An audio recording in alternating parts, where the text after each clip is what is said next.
সপ্তাহে যে দিনটা একটু সময় পাই সেই দিনটা চলে যায় বাজারে, গিয়ে পছন্দের মাছগুলো আমি কিনে নিয়ে আসি। কেননা সারা সপ্তাহ আমার সময় হয় না। সবার আগে কিনে আমার পছন্দের চুনো মাছটা। আমার এটা ভীষণ পছন্দের একটা মাছ, কাচকি মাছ। আর সেটাকে আমি খুব যত্ন সহকারেই করি। আর দেখো কি কি মাছ নিয়েছি তোমরা দেখতে পাবে। মাছগুলোকে সব ধুয়ে হলুদ মাখিয়ে আমি ঠিকঠাক করে রাখতে হবে। সারা সপ্তাহের মাছ। এটা আমার ছেলের মাছ, পাঙাশ মাছ।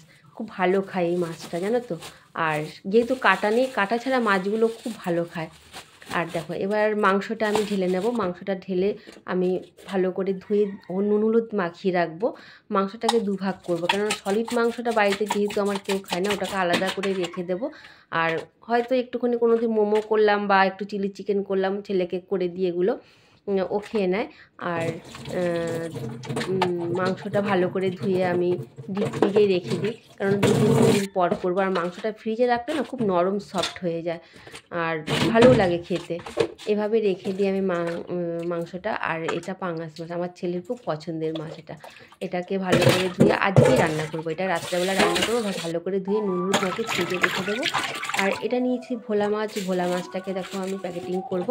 ভালো করে ধুয়ে নিয়েছি, পুরো সাদা হয়ে গেছে মাছটা। ধোয়ার পরে আমি ভালো করে এটা ফ্রিজে রেখে দেবো। আর নিয়ে এসেছিলাম কাতলা মাছ। কাতলা মাছটাকেও ভালো করে ধুয়ে ভালো করে নুন হলুদ মাখিয়ে আমি রেখে দেবো, কারণ সারা সপ্তাহের মাছ এটা আমার।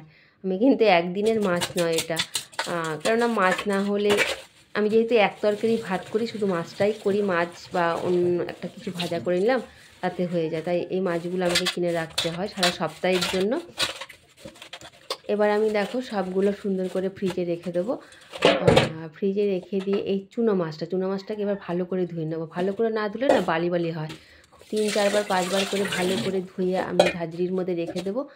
রেখে দিয়ে এবার দেখো, এবার আমার চুনো মাছটা রান্না করার জন্য আমি তৈরি করে নেব। নিয়ে নেব আলু, পেঁয়াজ আর কাঁচা লঙ্কা তো আছে, আর ধনেপাতা। এই ধনেপাতা এক সময় কত দাম থাকে, এখন দেখো 5 টাকার কতটা ধনেপাতা দিয়েছে, হাইটে ধনেপাতা।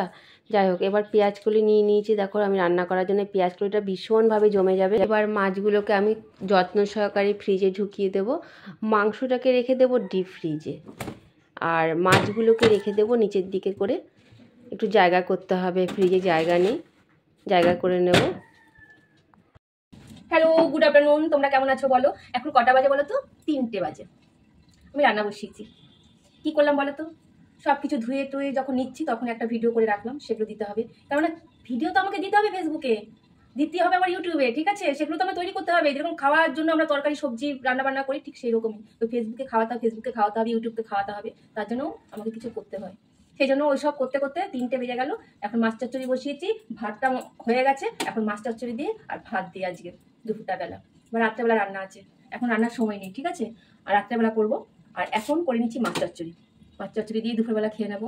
এই করতে গিয়ে ভিডিও করতে হচ্ছে, তার মধ্যে আবার সেগুলো তো আবার ফেসবুকে এডিটিং করা, ইউটিউবে এডিটিং করে ছাড়তে হবে। কি যে করি বলো তো, চাপ, ভীষণ চাপ, মাথার মধ্যে ভীষণ চাপ।